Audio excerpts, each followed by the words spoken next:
നമസ്കാരം, എന്റെ പേര് ശിവനന്ദ്. എന്റെ പേര് കാർത്തിക്. എന്റെ പേര് ആയുഷ്. നമ്മൾ കണ്ണൂർ ജില്ലയിലെ പയ്യന്നൂർ സബ് ജില്ലയിൽ ഉൾപ്പെട്ട ചട്ടിയോൾ ശ്രീകൃഷ്ണ വിലാസ UP സ്കൂളിലെ കുട്ടികളാണ്. നമ്മൾ പഠിച്ച പാഠഭാഗവുമായി ബന്ധപ്പെട്ടാണ് കൃത്രിമ ഉപഗ്രഹം എന്ന ആശയം നമ്മുടെ ചിന്തയിൽ വന്നത്.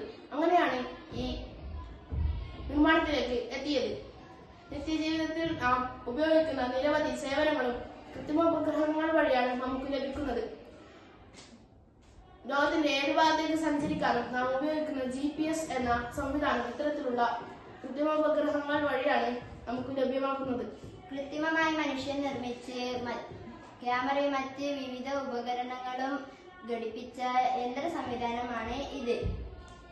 നമ്മെ ആശയവിനിമയത്തിനും ഗതി നിർണയത്തിനും വിദൂര സംവേദനത്തിനും പ്രതിരോധത്തിനും വിഭവ സ്രോതസ്സുകൾ കണ്ടെത്തുന്നതിനും ജ്യോതിശാസ്ത്ര പഠനത്തിനും ഭൗമ നിരീക്ഷണത്തിനും ഇത് നമ്മെ സഹായിക്കുന്നു. 1957 ഒക്ടോബർ 4 സോവിയറ്റ് യൂണിയൻ വിക്ഷേപിച്ച കൃത്രിമ ഉപഗ്രഹമാണ് സ്പുട്നിക് 1. ഇന്ത്യ ഉൾപ്പെടെ മറ്റനേകം രാജ്യങ്ങൾ കൃത്രിമ ഉപഗ്രഹങ്ങൾ വിക്ഷേപിച്ചിട്ടുണ്ട്. നമ്മൾക്ക് ഇതിന്റെ പ്രവർത്തന രീതി നോക്കാം. സ്വിച്ച് ഇടുമ്പോൾ ഭൂമി സ്വയം കറങ്ങിക്കൊണ്ട് സൂര്യനെ ചുറ്റുന്നതായി നമുക്ക് കാണാം.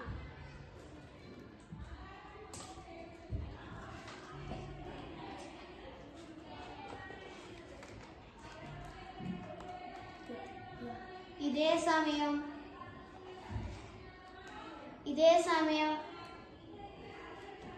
കൃത്രിമ ഉപഗ്രഹം ഭൂമിയോടൊപ്പം കറങ്ങുന്നതായും കാണുന്നു.